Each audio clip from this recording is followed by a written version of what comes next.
say. If they like it, join me, but don't follow me because I'm Fresco. Listen to what I say. If it makes sense, do it. If it doesn't, question the hell out of it. Don't accept anything anybody says without putting it to test.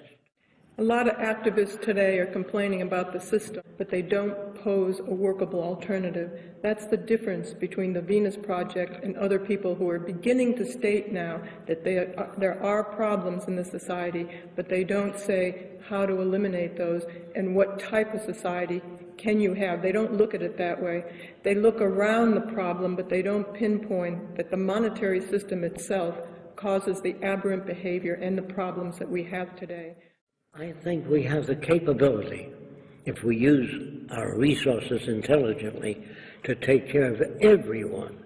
So the Venus Project advocates a different type of system. We look at what causes the problems and then devise a system so that we can bypass those problems. And we call that a resource-based economy, where all the Earth's resources are held as the common heritage of all the Earth's people. We feel no other way will solve the problems that we have today. And that means that we make goods and services available to everyone without money, barter, credit, servitude, taxation of any kind. And we can do that today with our technology. So there's no single nation I uphold. I think they're all basically corrupt, because my allegiance is to the earth and all the people of the world. We now have the capability of supplying all human need without a job. If you don't want war, most crimes, unemployment, all the conditions that you have today, you must eventually declare all the Earth's resources as the common heritage of all the world's people and take away all the artificial boundaries that separate people.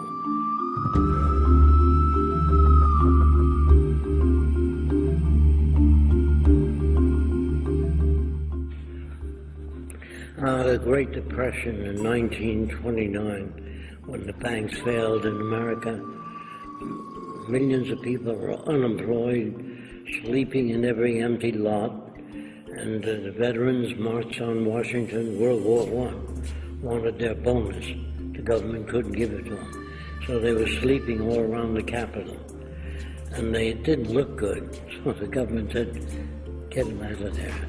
To Douglas MacArthur, who I think was a captain. He asked them to leave. They said, not till we get our pension. So they didn't leave, and he threw tear gas at the veterans. Not he, but the Army. And to me, that didn't look right. And it didn't look right to see, when the banks failed, all these 15 million Americans sleeping in every empty lot. And the stores had radios, television sets, not television, but they had radios, controllers, and people didn't have the money to buy them. The banks failed. And they made down payments on the home, they bought cars, but when the banks failed, they couldn't pay them off. So they were asked to leave. And every empty lot was filled with people. And they were talking about socialism, communism, fascism, mankind united, all kinds of ideas up on soapboxes. So as a kid, I was listening to all these ideas. So I asked a lot of questions like, under communism, how would you prevent corruption? No one answered. They said, well, when that time comes, we'll work on it. I said, how are you going to house millions of people? Oh, when that time comes, we'll work on it. So I suggested that we start a technical branch to work on how to solve those problems. They said, you're deviating from the teachings of Marx. You'll have to leave. So I had to leave. But the vice president of the Young Communist League said, let's hear him out. They kicked us both out. So that was our experience.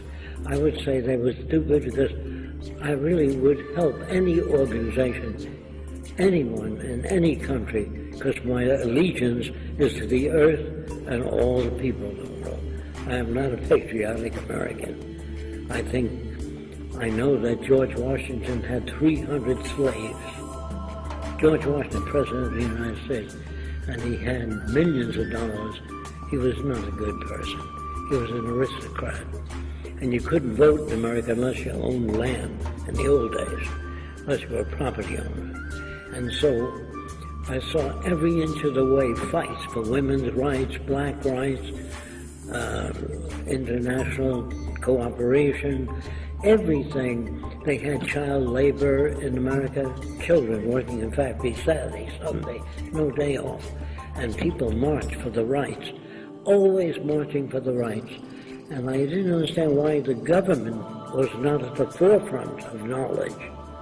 Like when you fly in an airplane, you don't have the right to pilot, tell him you've been flying at an angle for 2 hours, straighten up. He knows his business. The people in Washington should know history of civilization, education, restoring the oceans, oceanographers, but they're all businessmen and politicians, and they know nothing. So I tried asking them questions. I said, how would you prevent forest fires? I don't know. How would you grow more food for people? I don't know. How would you prevent automobile accidents? I don't know. So I figured maybe politics was good 100 years ago, but today our problems are technical. Everything that you have today, electric lights, washing machine, television, airplanes, all technical. And people say to me, you want to give people things for nothing. I said, look, if you're born in any developed country, you got the telephone, the automobile, the airplane. You didn't make any of those things. You got it for nothing. Does it hurt you? No.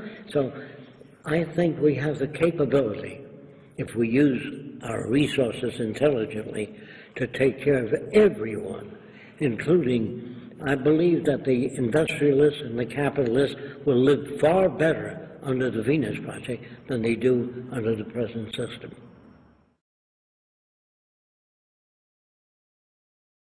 The Venus Project, if you don't want war, most crimes, unemployment, all the conditions that you have today, you must eventually declare all the Earth's resources as the common heritage of all the world's people and take away all the artificial boundaries that separate people. In that way, before that, ask questions like, where did America get America from? They took it from the Indians, killed a lot of Indians, starved 50 million buffalo, and forced the Indians into the desert. Then we took California by force and violence, and New Mexico from Mexico. After we, America, stole all the land we needed, we put up the sign, thou shalt not steal. So I think that's true of England, France, Germany. All nations took land from other nations that were stronger. So there's no single nation I uphold. I think they're all basically corrupt because of the nature of money. For example, if I owned a factory and I had a faster method of producing than you did, if I share it with you, I would lose my competitive edge. Do you understand that? So if everybody's out for themselves, if you have a dental infection, somebody makes $1,500 correcting it. If you have poor eyesight, somebody makes money selling eyeglasses. The whole damn thing is predatory to me. It doesn't look sane. It looks unsane, not insane. Unsane means if you're brought up that way. So I now believe that if you were raised by the headhunters of the Amazon, if you never saw anything else, you'd be a headhunter. And if I said, doesn't it bother you to have 5 shrunken heads? He says, yes, my brother has 20. Is he insane? No. That's normal to his culture. If you lived in ancient Rome, where they used to feed Christians lions, they'd starve the lions first to make a good show, then take the clothes off the Christians. And the kids would come, the whole family, Saturday and Sunday, to see Christians being fed the lions. Now the kids would say, Daddy, can we come next week to see Christians being fed the lions? He says, if you behave yourself. So are these kids insane? No. That was normal to their culture. Today in our culture we have prize fights where men punch the heads of other men, damages the brain. But it's normal to our culture. So to me, there's no good or bad people. They come from different environments where they're taught to hate the Japanese, the Germans are taught to hate Americans. I would say that each country tries to preserve its own institutions, whereas we should think globally, take care of the environment and all the world's people.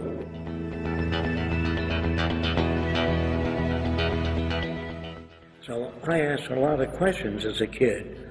I said, Fresco, how are you going to design a world where you bring all nations together? They have different concepts of God. In the Arab world, the guy has 6 wives. How are you going to do that? And I said, I don't know. I said, you better find out if you're going to change the world. So I joined the Ku Klux Klan. Do you know about that? The Ku Klux Klan. I turned them around and dissolved a section in Miami of about 34 members. It took me a month and a half. Then I joined the White Citizens Council. They hate foreigners, all foreigners. And I dissolved that in 1 month. Then I asked in New York, who are the most backward people? I asked a lot of people. And they said the Arabs that live in Brooklyn. I said, what makes you think they're backward? They still believe the earth is flat. So I said, Fresco, try to turn them around. So I found out you worked with the lead Arab. Don't work on the whole group. So I called him up on the phone. I said, can I come and talk to you? He said, in a dialect, you are Arab? I said, I'm not Arab. Means yes in Arabic. He said, from where your father he born? I said, in Lebanon. That means, where was your father born? So he said, come and saw me. So I came to see him. And he said, you believe the world is round? I said, yes. That means it can't be where he's coming from. I said, boy, you got to get to that guy.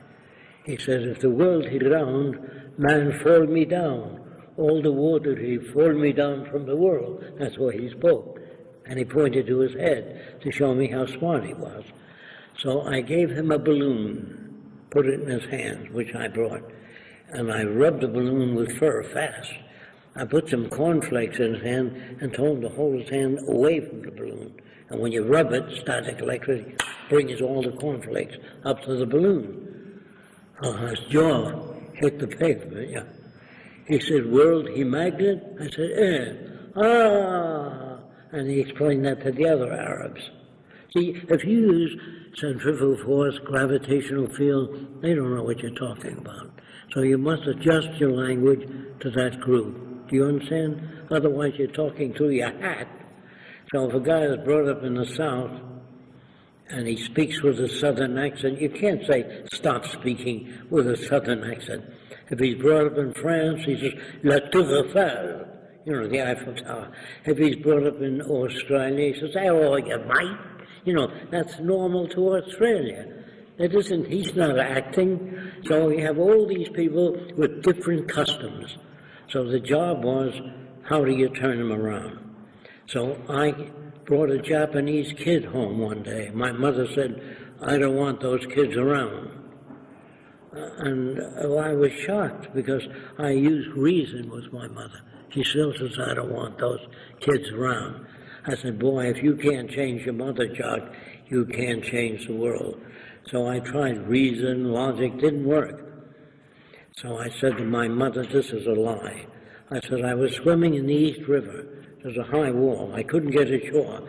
And Masato threw a lifesaver to me. She said, you mean he saved your life? I said, yeah.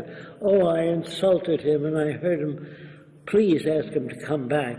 So I said, I don't know if he'll come back now, to get her to plead with me. Please, Jacque, I feel terrible.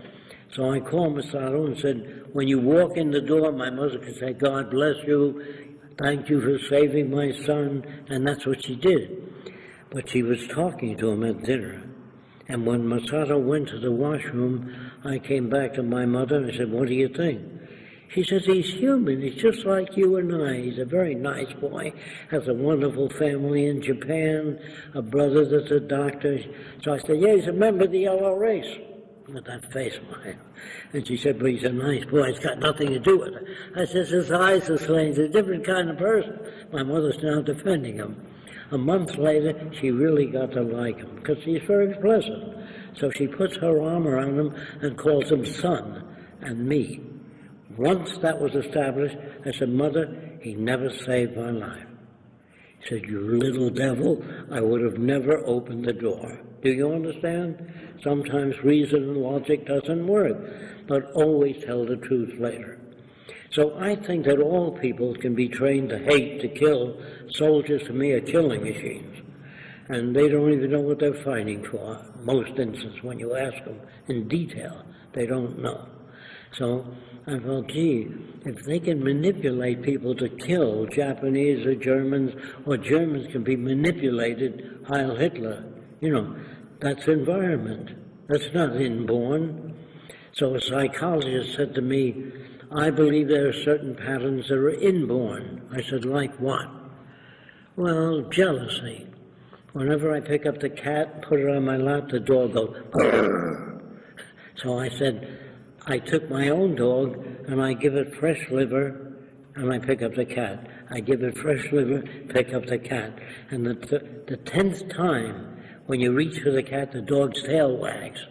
So if it was inborn, that wouldn't happen. He still growl. So I put to test lots of things. I called the American Psychological Association, said, would like to address you on new ways of turning people around. They said, are you a graduate of any school in psychology? I said, no, we don't want you. Same as it used to be with the Wright brothers, with all things, yes. That's not where sociology and psychology is today. They're blame things on the individual. They're trying to adjust people to this system, but they don't look at the system as creating certain behaviors. There's a doctor, Dr. Mate in Vancouver, who has a clinic for drug addicts and alcoholics, and he claims that each one of his patients came from an abusive childhood, every one, and the statistics that they run today show that that's the case throughout the United States as well. So he used to say that they would put them in jail because of their background. They had nothing to do with that. They had poor tools as to how to look at society. Today they're trying to blame the genes.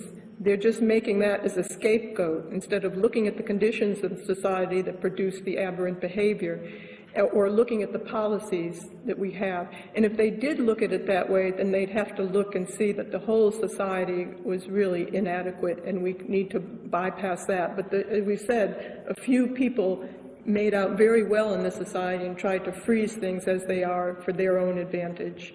If you have trouble with that, you take any child going to school today, sometimes the teacher says, that's wrong. That's wrong doesn't tell the kid anything. That's not what I told you. That doesn't tell you anything. So the language we use, all nations, was designed hundreds of years ago. And you can't talk accurately. You talk at people. Here's the proof. Sometimes a person says, have a nice weekend. Why don't they say, have a nice life? Why just a weekend? Because we're automatic. And I don't want that. I want people to listen to what I say. If they like it, join me. But don't follow me because I'm Fresco. Listen to what I say. If it makes sense, do it. If it doesn't, question the hell out of it. Don't accept anything anybody says without putting it to test. The difference between a thief and a priest or a banker is not in the genes. It's in the environment that they grow up in. And sometimes people say, well, I know two children from the same environment, and one turned out to be a monster and a thief, and the other like a priest or a very kind person. Well, people don't know it, that parents aren't raised to, parents don't learn how to raise children. It takes many years to go to school to learn how to work on a jet engine, but they let anyone work on children and raise children without going to school at all. It's frightening. So sometimes, as I mentioned, people think that it's in the genes because they're raised in the same family, and they say it's the same environment. But for instance, if parents favor one child and say, why don't you be like your sister? She picks up everything and she does all her homework and she does what we tell her. If she falls down the stairs, her little brother is going to be extremely happy and has a little grin on his face when she falls down the stairs. He's not mad.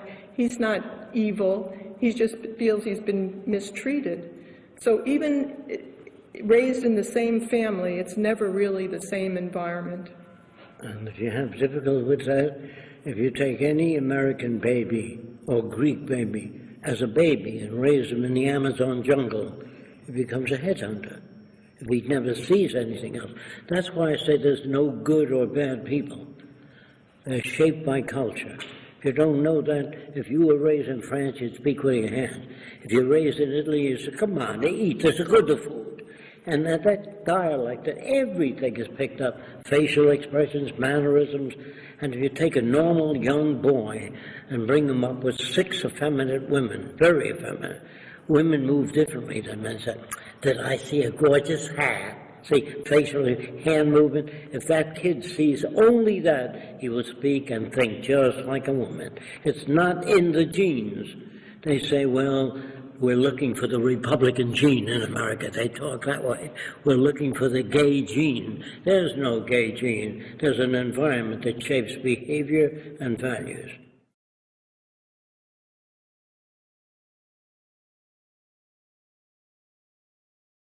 That the monetary system itself causes the aberrant behavior and the problems that we have today.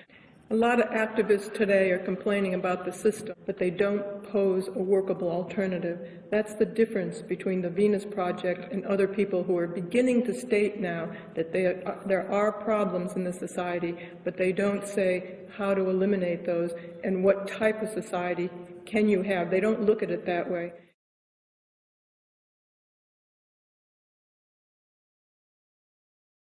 So the Venus Project advocates a different type of system. We look at what causes the problems and then devise a system so that we can bypass those problems. And we call that a resource-based economy, where all the Earth's resources are held as the common heritage of all the Earth's people. We feel no other way will solve the problems that we have today. And that means that we make goods and services available to everyone without money, barter, credit, servitude, taxation of any kind. And we can do that today with our technology. We've never put scientists on how do you devise a society without booms and busts, eliminating aberrant behavior with clean sources of energy and transportation, and that's how the Venus Project looks at it. It really becomes a technical problem because politicians do not serve us and they don't take care of the problems. They perpetuate them. The collapse makes people aware that there's technical incompetence in government. When they lose their homes, their jobs, then they start looking around. If they don't care, they don't change. People are changed by the march of events or biosocial pressures. For example, what might unite the world fast in 2 days is if a meteor were coming toward the Earth. All nations would stop building armies and share ideas with one another. But only an international threat can bring the world together. So minor collapses of employment, loss of industry, Chevy failing because Toyota can turn out cars faster. Only those conditions make people think about, hey, what's wrong? I don't think people in peacetime have ever changed to a new way. I think it comes from the outside pressures, failures. That's what makes people move. It seems that social change always occurs under adverse conditions. I've never known any society that would anticipate the future and say, this is where we're going. They tend to freeze things because it was once successful for the control group, and they keep everything within that. They manage news. All news on the major broadcasting is managed news, making sure that you're manipulable and make you patriotic, I'd rather see people pledge allegiance to the earth than everyone on it. Even your movies, all the movies on the future are manipulated to support this system. They make you afraid of globalized government or overall planning. The movies today are really an extrapolation of the free enterprise system into the future, controlling people, technology, destructive and running things, but that's not the way we see technology in the future. Technology would serve people. There's no advantage of taking advantage of anyone in a resource-based economy. They can't gain anything from it. They gain more with cooperation and making goods and services available. So technology, today when a new machine comes in the marketplace, you lose your job, you lose your purchasing power, you can lose your house and your family and even your wife or your children because there's so much trouble and pressure. But in the future, when a new automated system comes in, that means people have more purchasing power, more goods and services are made with less labor, people have more time off. I want to say this, that machines in the future will control farming, distribution of goods, availability, information, but do not control people. The machine government I talk about is not a takeover by machines, like a lot of engineers talk about it. The reason machines won't take over is because they have no emotions. Machines don't say, I want to control people. That's a human attribute. Machines don't drop bombs on cities. People do. Machines don't pollute the ocean. People do. So if you have a computer and I smash it in the presence of 50 other computers, they don't say, we'll get you. If it isn't this week or next week, we'll get you. They don't care. And if you work your computer Saturday, Sunday, Monday, and says, give me a day off, will you? Give me time to rest. They don't have those feelings. That's human. So when Hollywood makes movies on the future, the robots choke the designer. When they make movies on outer space, it's about cowboys and Indians in outer space. The people change too in the future, not just the machines. The space stations, they're the same kind of people we have today. So when children are educated appropriately, without Mickey Mouse clubs, you know what I mean? In America, we have Mickey Mouse clubs. We give kids all kinds of, we lie to them. We say, the stork brings the baby. That's a lie. Santa Claus brings you gifts. That's a lie. And then you fill their head with patriotism, nonsense, artificialities. All governments, for example, American history books, don't tell you that George Washington had 300 slaves. They don't tell you the mistakes made by our country. A real, genuine democracy never existed anywhere. If it did, our president would criticize another country, and I would invite the prime minister of that country to give his point of view. Then I invite the Prime Minister of Sweden. He says, they're both wrong. This is how I see it. On Saturday and Sunday, there'd be the world's religions, whatever people believe and don't believe on the air. That's democracy. But when you just have religion on Saturday and Sunday, that's control. Do you understand? Every point of view, not just mine, but whatever people think, it would be on the air. It's up to you to turn it off. Not the nation, not the broadcasting companies, not the elitists. The movie studios can't make movies against the system. They really tend not to do that. And so you're not going to have growth. If you try to freeze a nation, like people say to me, well, you're a utopian. You think you can make everything perfect. I'm not. Even the cities I design will be a straitjacket to the kids of the future. They'll design their own cities. But if you make a statue of me in the city that holds people back, move on, always move on. No one can design the perfect laptop, even though you think it's great, it does everything. In the future, it'll be smaller, lighter, faster. It'll do all kinds of things. So there are no final frontiers, no best cities, no utopias, a constant growth. Do you understand? Okay. I'm not a utopia.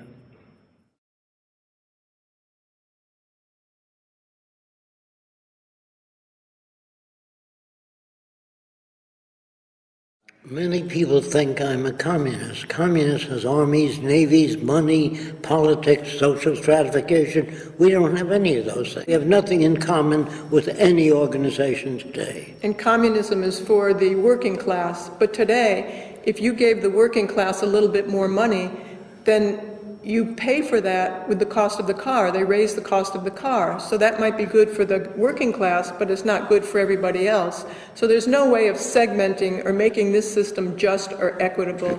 We have to make a system that assures human rights. You know, when everybody has free access to goods and services, you don't have to fight for women's rights or black rights. It's an automatic in a society that's set up that way. You don't have to make laws, don't steal. You don't have any opportunity to steal. You have things. You don't have to steal or hoard or be greedy. It would bypass that behavior. Or take a watch that costs $150. A guy steals that. His third crime. $150 watch, they put him in jail for 4 years, third time. That's 1,000 watches. Give him a watch, it's cheaper. Always support people. When you put them in jail for 10 years or life, you spend thousands, hundreds of thousands of dollars. Why not send them to school? Putting them in jail does nothing. They don't come out any smarter in jail. They just learn how to be more of a criminal in jail. That's what in this system, you have something to gain by control and positions of advantage and greed. Everybody has to take care of themselves in this system. When, you know, even if you have ideals, by the time you get married and you have to pay off your car and you have to pay off your house and you have to send your kids to school, it's to your advantage to be greedy and outsmart the other guy with, even if you have a worse product. So there's no advantage to everybody in this system. If you have a system that learns how to cooperate with one another, for instance, if you took all the people who design cars who are competing with each other today and designed the best car that we could, then that's to the advantage of everyone, although we don't feel cars would make it into the future, but a better transportation system. So in the future, there would be no reward for the behavior of control. You'd be looked at as being ill and sent back to have a better education. There's no need to do that. When I speak to 500 people in a different country, I always say, they all like it, by the way. I say, if you do nothing when you leave here, nothing will happen. I have no power. Roxanne has no power. It depends on how many people can identify with this, how soon it'll come. It would take 10 years to change the surface of the earth.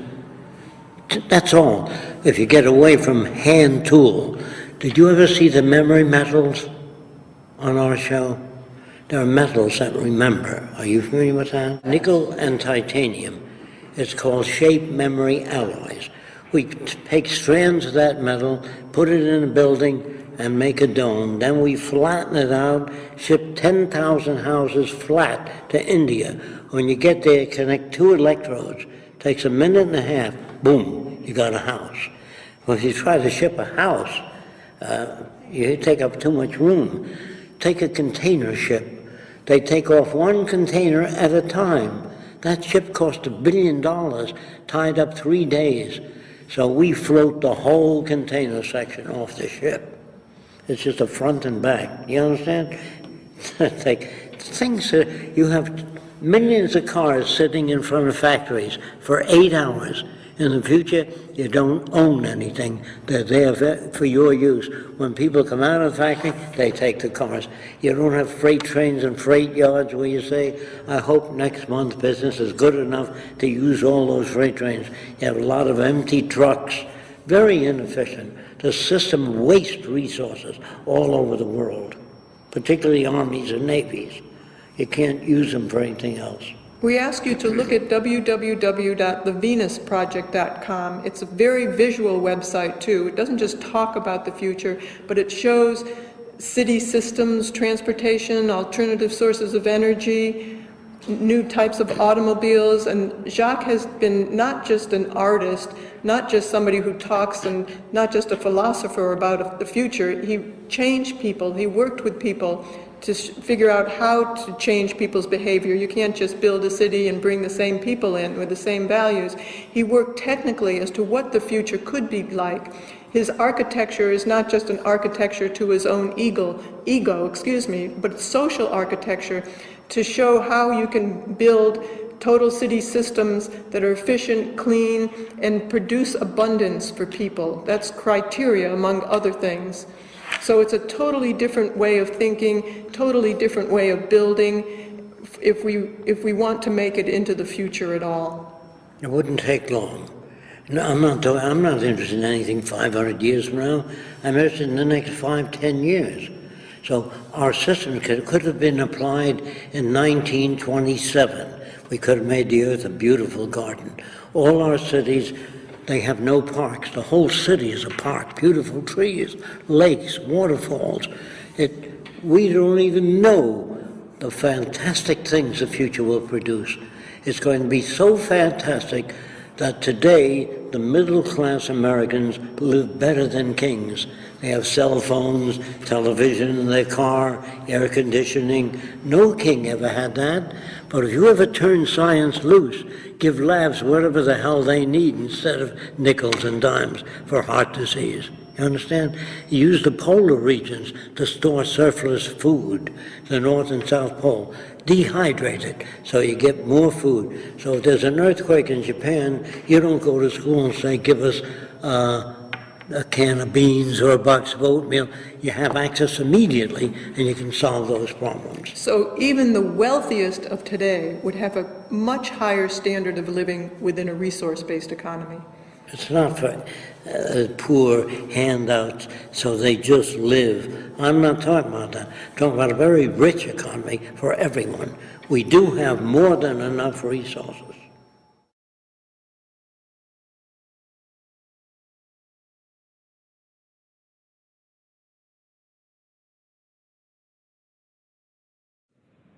All the little things people believe in are mostly BS, bad science. Now you say to me, well, isn't there any future for humans? About 9 months ago, experiments showed that computers can handle 1,000 trillion bits of information per second. No group of humans can do that. I don't care what school they went to. So what's going to happen is not a machine takeover. The machines will be assigned. For example, a pilot used to look out of an airplane saying, I'm about a mile high. I'm talking about 70 years ago. And today, Doppler radar hits the ground, bounces up and tells you you're 5,300 feet, 20 inches off the ground. No human can do that. So it's not a takeover. They will be assigned decision-making. I don't know if you remember when women used to operate elevators. They turned the crank and never quite got to the floor. Today, you press 20, it stops exactly at the floor. All airports today, modern, have trains without operators or conductors. They stop exactly in front, then the doors open. So human systems are being surpassed. Now, if you understand the next thing, when you're studying dermatology, they show you all kinds of skin diseases. So you memorize the shape of it. But if a doctor sees a pattern he never saw before, he goes like that. Says, Dr. Jones, can you come in here and look at this? That guy has been around the world. Oh, he says, that's a form of Jamaican malaria. Now, that whole business of teaching people symbols and patterns, you can do that with a computer. Make a diagnostic computer in an hour and a half, and it'll scan your skin and give you the best treatment. So I would say in the next 10 to 15 years, most diagnosticians will be out. They don't understand that they're not put out by machines. It's just that machines will be able to handle it better. Some people are afraid of machines, but it's not the machines you should be fearful of. It's the misuse and abuse of the machines in this system for certain advantage. You know, it's not the machine that goes and kills.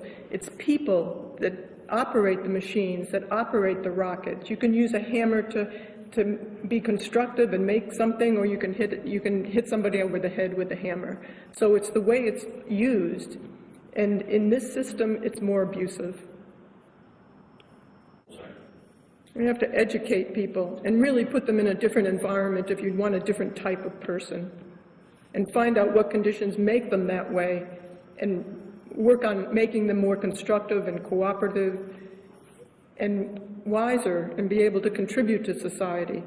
Most of the professions today do not contribute anything to society. Manipulation of money for more money, lawyers, bankers, salespeople, insurance people. We wouldn't need that in the future. It'd all be gone. Just people learning how to contribute to society for the well-being of your life. You know, the smarter your kids are, the better my life. All the kids today shooting up drugs, hanging out in corners, have no place to go. They don't have photography centers or music centers. They have baseball and football on corners, but what does that give them? How does that help their mind? It really doesn't. When I was a kid, all they had was cowboy pictures, and they never sat down to discuss anything, pulled out their guns and shoot the opposition.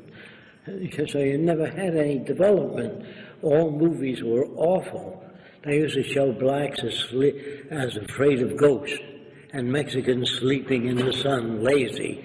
Swedes, big dumb Swede, get a dumb Swede to clean out your cellar, or a dumb Polak, or a gangster Italian, or a drunken Irishman. That's the way they used to talk.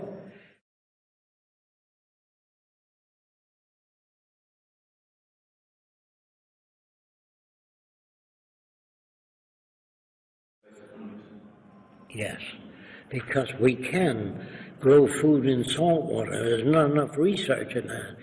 Saltwater cultivation is another big field. Hydroponics. Suppose your soil is exhausted. There's soilless agriculture, air plants. We don't do enough research in that. We can drown the earth with food. We can produce, go to any big store, you'll see all kinds of products. We now have the capability of supplying all human need without a job. And if you don't do that, what will happen? Industry will automate continuously because you can get machines to work for 15, 20 cents an hour. No human can do that.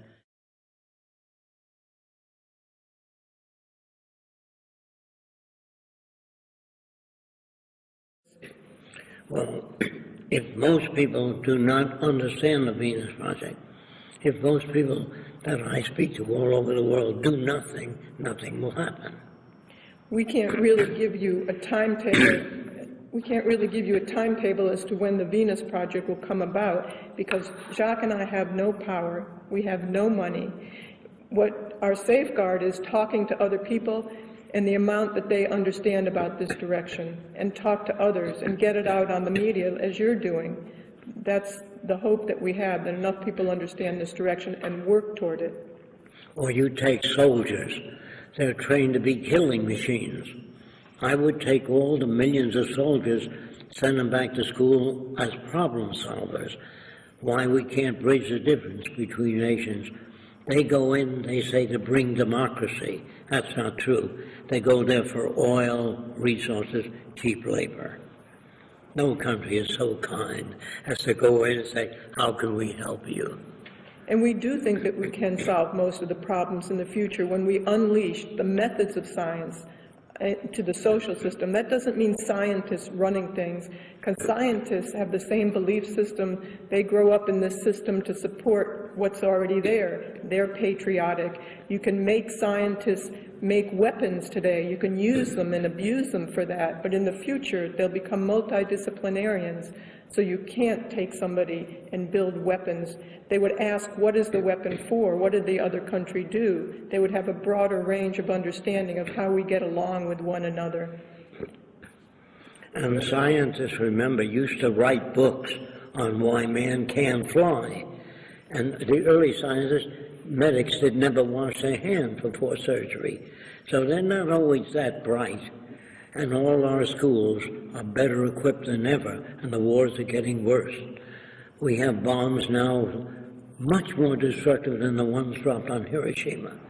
There's something wrong with our educational system. If people were really scientists, they'd ask questions.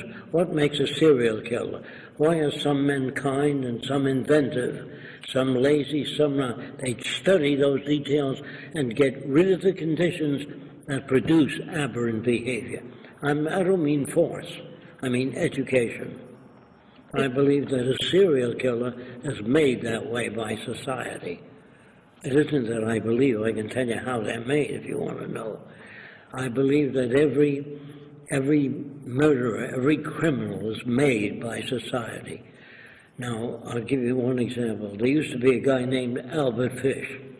They believe he ate 45 children. The public wanted to tear him to pieces. A psychiatrist named Wortham said, "Don't kill him. I want to try to find out what made him that way. That's more important." And they found out that when he was about 7 years old, he was touching his private parts. His mother was an old-time Baptist. She said, "You're going to burn in hell touching that part of your body. You will burn eternally." He scared the hell out of the kid. And the mother said at 2 a.m. he was screaming. She walked into the bedroom. He stuck needles in his genitals because he didn't want to go to hell. Do you understand that? Then he used to take minority kids in the woods and try to cut their genitals off to save them from hell. What do you think a soldier is?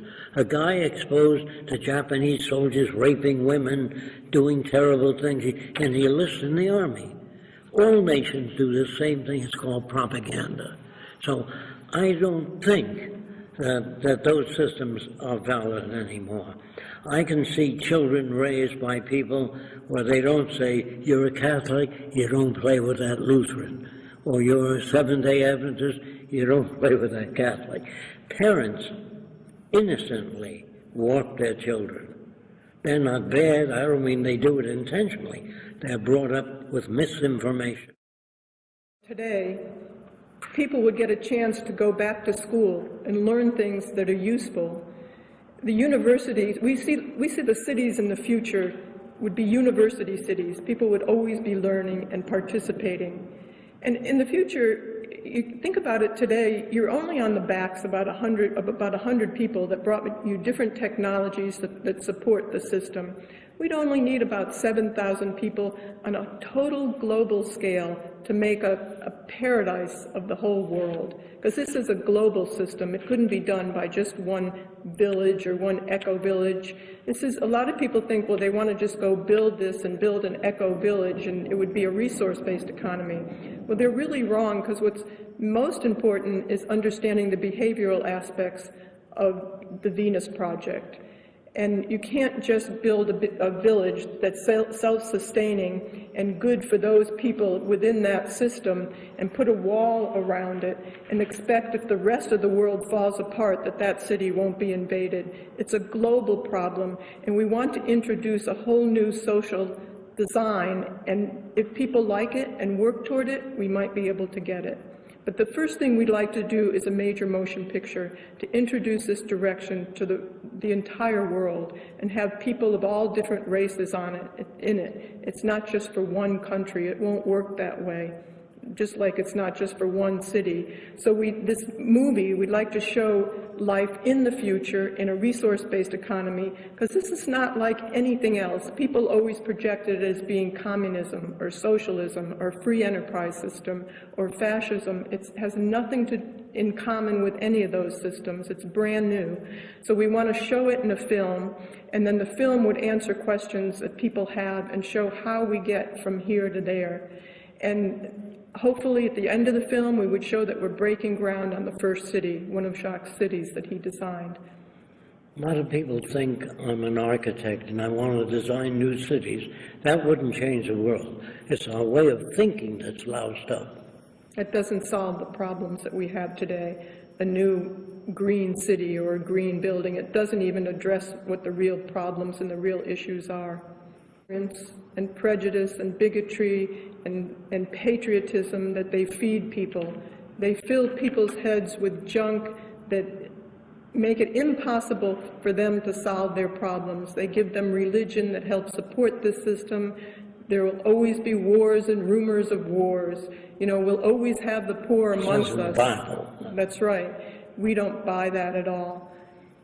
I think we can solve any problem, because they said make a hydrogen bomb, make a bomber. We don't say a scientist, build safe automobiles with sensors on them so they can't hit each other. The Venus Project says take down the signs that say drive carefully, slippery when wet. Put abrasive in the highway so it's not slippery when wet. There are signs that says drive carefully, school children crossing. When a school children press the button to cross the street, the pavement turns up, so no car can hit a kid. You understand? Our problems are technical, not political. all television sets, all laboratories for heart disease will be fully equipped. You don't go to schools, we need 10 cents for a bucket of food for the poor Africans. We take care of the whole works. Education for living and how to find meaning in your own life. The most important thing for you to learn is how to relate, how to communicate without hatred. If somebody says, well, what if a person wants to build a swept forward wing and another person backward swept? Who decides which one is used? Nobody. We build both. Who makes a decision in the new society? Take it from there. Nobody makes the decision. For instance, in the agricultural belt, we analyze the soil. We bring it to the agricultural center and analyze the soil. And then from that, through research and through testing and through the scientific method, we realize that it's best to grow a certain crop and then rotate after a few years. We'd like to, after the film, because people have to understand the direction and see if they want to work toward it. If they don't, it won't happen, as I mentioned. But the first city we look at as a transitional city, but the people within that city would be working on the blueprints and the automated machinery to do the next city. It would be people there doing books and videos and gaming and all sorts of media to reach the rest of the world as to what this system really is and showing the new value system. Even if you took people of today and moved them in a beautiful city, they'd have the same problems. So you really have to reorient them to a different way of thinking, and what way of thinking would help perpetuate this emergent society that we're talking about. Well, let me just put it your way. When you open the Bible and read it, he says, this is what Jesus mentioned. He says, no, he meant that. He says, you're both wrong. He meant that. So you have the Lutheran, the Seventh-day Adventist, the Catholic, because it's subject to interpretation. Is it possible to develop a language that's not subject to interpretation? Mathematics? Chemistry? When chemists write a formula, guy says, I think he meant this. No, it's understood. Engineering standards, the guy doesn't say, believe me, this is strong. He gives you the tensile strength, the torsion strength, the compression strength. So if people interpreted engineering drawings their own way, you couldn't build bridges. The guy says, I think the beams are there. Oh, they're this big. So it would not work. So technological language is the closest language to direct communication. That's why I tell you the language you've learned is hundreds of years old. It's not appropriate. They use words like good and bad, right and wrong, black and white, a thief, an honest man. Al Capone opened more soup kitchens during the federal government's period of the Depression. Was he good or bad? In some areas he was good, some areas he was bad. Now let's take another phony word, love.